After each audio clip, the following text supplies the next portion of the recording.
मेरे मित्र और उत्तर प्रदेश के उप मुख्यमंत्री श्रीमान केशव प्रसाद मौर्य जी,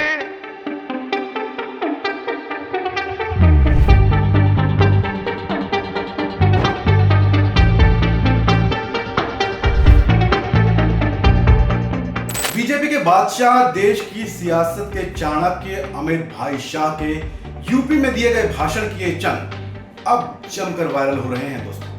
हो भी क्यों ना, विरोधियों को एक बार फिर से देश के सबसे ताकतवर सीएम यानी सीएम योगी आदित्यनाथ की कुर्सी को खतरे में दिखाने का मौका जो मिल गया, क्योंकि अमित शाह ने केशव प्रसाद मौर्य को अपना मित्र पूरे भरे मंच से कहा और इसी शब्द को विरोधियों ने लपक लिया।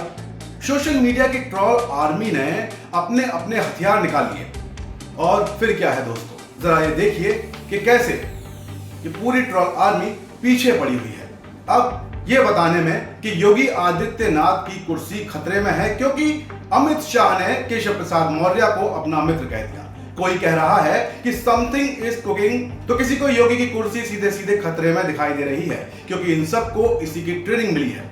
इसलिए मित्र के आगे जो योगी जी के लिए शाह ने जी लगाया उसे सबने भुला दिया। श्रीमान योगी आदित्यनाथ जी, श्रीमान योगी आदित्यनाथ जी, श्रीमान योगी आदित्यनाथ जी। तो दोस्तों, ट्रोल आर्मी के कमांडरों ने ये जी जरा भी नहीं सुना, योगी जी की कुर्सी को खतरे में बताने लगे। वहीं अखिलेश यादव तो इनसे भी आगे निकल गए। भाई कमांडर हैं, निकलेंगे क्यों नहीं, निकलकर सीधे चित्र और मित्र की व्याख्या तुरंत अपने सोशल मीडिया पर करने लगे। भैया जी ने अर्ज किया है, बड़े ही शायराना अंदाज में सोशल मीडिया पर साफ साफ लिखा है कि इन्होंने इश्तिहार में ना लगाया उनका चित्र तो उन्होंने किसी और को कह दिया मित्र। मतलब निशाना किसकी ओर है और किसको सी अखिलेश यादव यहां पर टारगेट कर रहे हैं, आप साफ साफ समझ सकते हैं।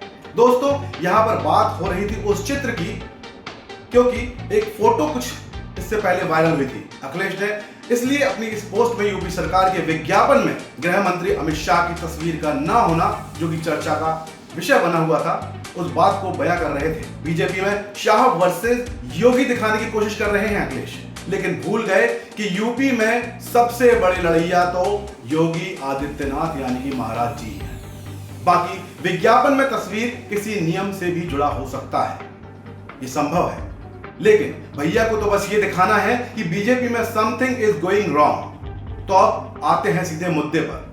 दोस्तों, इन सब को दिखाते हैं कि कैसे योगी महाराज शाह के दिल में बसते हैं। उसकी एक बानगी जरा आप भी देख लीजिए और खास तौर पर अखिलेश की ट्रोल आर्मी अच्छे से देख ले कि किस तरह अमित शाह ने भरे मन से योगी आदित्यनाथ के लिए तहे दिल से तारीफ की। आप जब यूपी पुलिस का हिस्सा बनने जा रहे हो तब दंगों का गढ़ माने जाने वाला उत्तर प्रदेश दंगा मुक्त हो चुका है।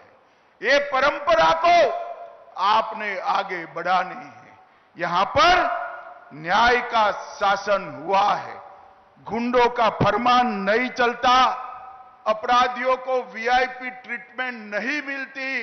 ये सारी व्यवस्था को 60,000 युवा आप लोगों ने आगे बढ़ाना है और मोदी जी ने 11 साल के अंदर जो देश को आगे बढ़ाने का काम किया है उसको 47 के भारत की नींव डालने का काम मेरे सामने बैठे युवाओं ने करना है। उत्तर प्रदेश सरकार और उसके मुखिया योगी आदित्यनाथ और उनकी टीम को मैं हृदयपूर्वक बहुत बहुत साधुवाद देता हूं। मोदी जी के नेतृत्व में योगी जी ने सफलतापूर्वक योजनाओं को नीचे पहुंचाकर एक परिवर्तन का आगाज किया है। योगी जी मुख्यमंत्री बनने के बाद उत्तर प्रदेश पुलिस में भी सुधार की प्रक्रिया शुरू। तो दोस्तों, पुलिस आरक्षी नियुक्ति पत्र कार्यक्रम में लखनऊ आए अमित शाह ने एक नहीं बल्कि कई बार योगी को खुले दिल से धन्यवाद किया,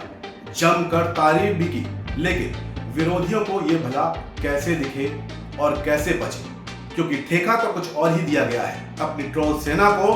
शायद इसीलिए पर्ची खर्ची और गुंडागर्दी वाला ये अंश भी सारे लोग भूल गए जो सपा के वक्त में भर्तियों के सौदागरों की याद दिलाता है दोस्तों। मैं उनके सामने हिम्मत से कह रहा हूं, किसी को एक काने पाई की भी रिश्वत किसी को देनी नहीं पड़ी है। ये पारदर्शिता के साथ भर्ती हुई, ना खर्ची, ना पर्ची, सिफारिश से भी नहीं, जाति के आधार पर भी नहीं और भ्रष्टाचार से भी नहीं, योग्यता के आधार पर 48 लाख एप्लीकेशन में से आप सब आपकी योग्यता के आधार पर आए हैं। तो कुल मिलाकर साफ हो गया है कि अखिलेश की पूरी सेना जिस मित्र शब्द को भुनाने की कोशिश कर रही है, वो योगी के ऑरा के आगे आज भी काफी बौना दिख रहा है। क्योंकि मित्र केशव प्रसाद मौर्य हो या कोई और, इसमें मुझे नहीं लगता योगी जी को कोई दिक्कत होने वाली है। बल्कि समस्या तो यह है कि अब तक जो योगी वर्सेस दिल्ली की कहानी रच रहे थे, जिन तीरों को विरोधियों ने छोड़ा था, वो जाकर गलत गलियारे में घुस गए, मतलब फेल हो गए। क्योंकि इतनी तारीफ तो शायद ही अमित शाह ने किसी सीएम के लिए किसी मंच से की हो। बाकी सियासत है तो सियासी गलियारों में कुछ चटपटा होने के लिए कुछ ना कुछ होना जरूरी है। इसलिए इस बार यही सही और वही हो रहा है। आप भी होने दीजिए, बस आप अपना दिमाग लगाइए। मानसून आ गया है, मजे लीजिए, बारिश की मौज लीजिए और बने रहिए मेरे यानी नितिन देहाती के साथ। क्योंकि मेरे चैनल को सब्सक्राइब भी जल्दी से जल्दी कर लीजिए, हमारी टीम की ताकत बनिए। क्योंकि किस्मत का तो ऊपर वाला देख लेगा दोस्तों। मेरी कोशिश बस इतनी सी है कि ये सूरत बदलनी चाहिए। जय हिंद, जय भारत।